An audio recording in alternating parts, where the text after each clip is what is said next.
right, so go ahead and state your name and tell me your ride. What are we looking at?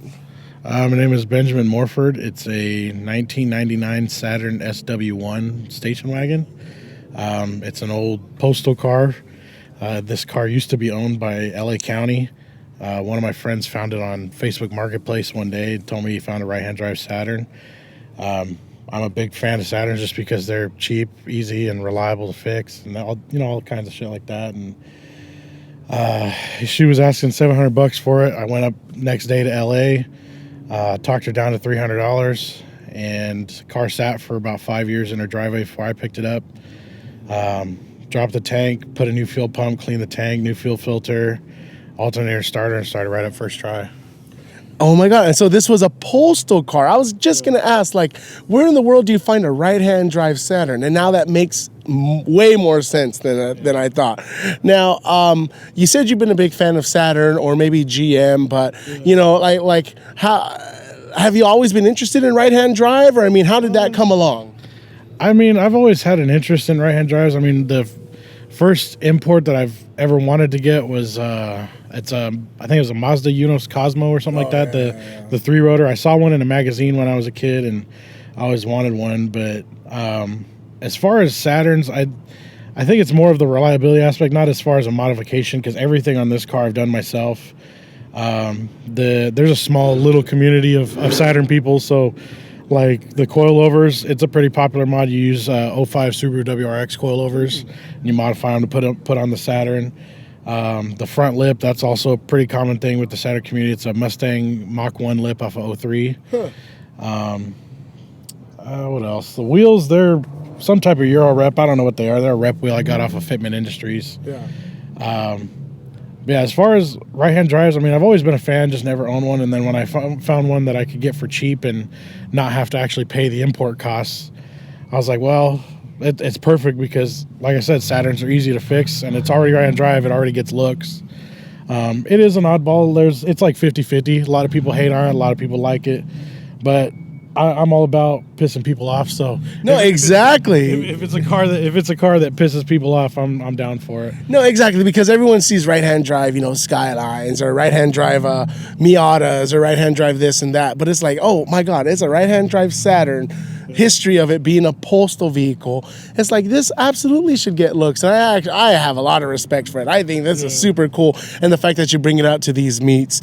Now, could you describe to us the driving habits, or what have you noticed driving right-hand drive on our left-hand drive streets? When I first started driving it, I think it was like the second day. Luckily, I hadn't lowered it or put nice wheels on or nothing. But obviously, in a left-hand drive car, your natural instinct to stay basically your body position to the left of your lane. Excuse me. Naturally, you want to stay to the left of your lane. Well, because it's right-hand drive, and I was already used to driving a normal car. On my second day driving it, I was driving down my street in Mira Loma, and I went up on the center divider curb because I wasn't really paying attention. I was just cruising.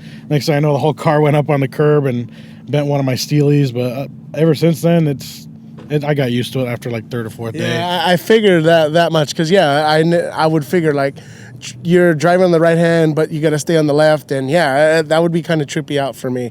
Now, tell me like your history with cars. Like, have you always been a car guy? Did you ever have like a changing oil with dad kind of experience? Or like, what got you into the car scene?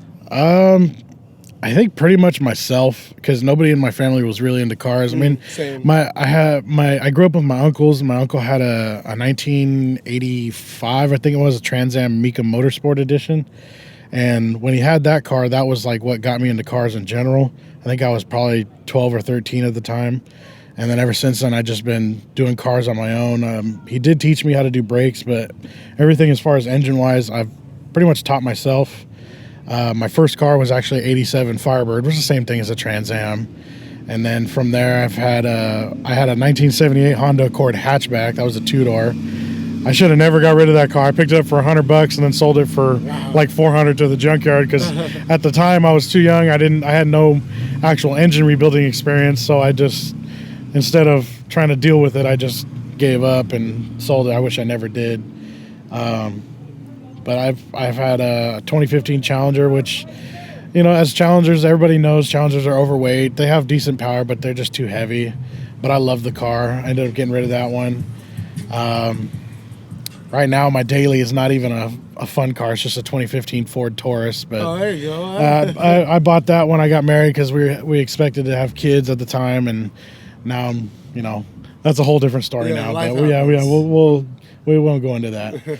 But yeah, overall, I mean, like I said, I've always been into cars just on my own because nobody else in my family really was. I do have an uncle that's into cars, but he's all the way in Colorado. I don't speak to him that much. So I just been kind of on my own, found friends that are into cars. They helped me learn. In like I think it was 2013, I went to school for diesel. So I've been in diesel. Wow. I've been in the diesel industry since then.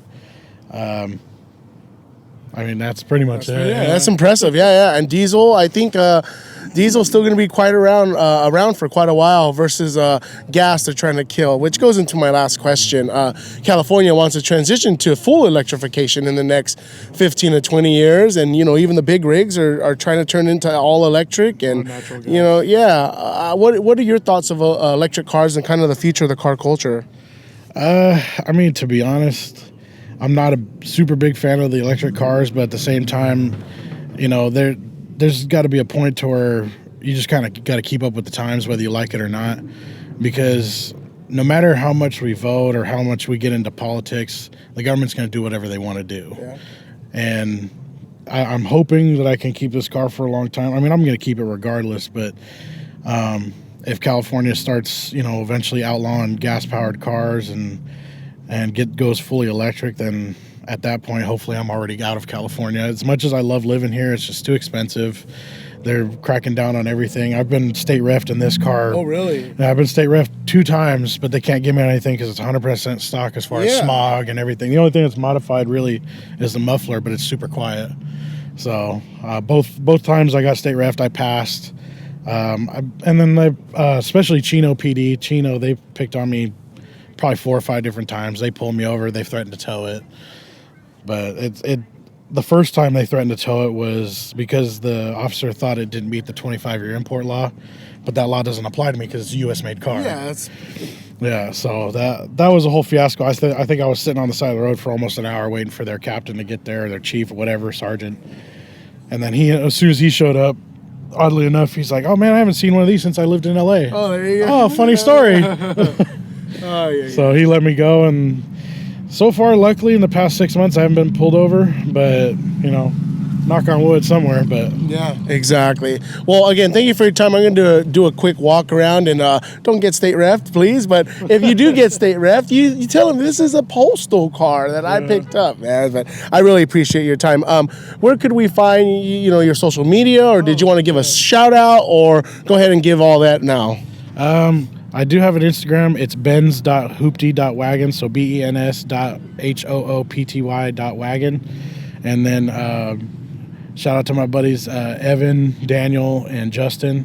Those are 3 of my main car buddies. Also, shout out to Hemi. She's also a car girl, which is sometimes nowadays is pretty rare. Really tough, yeah. But yeah, shout out to them. They're my ride or die friends. Also, shout out to Yessie and Janae. They're full-on ride or die. So other than that, that's about it. Yeah, cool. We really appreciate it. Thank you again.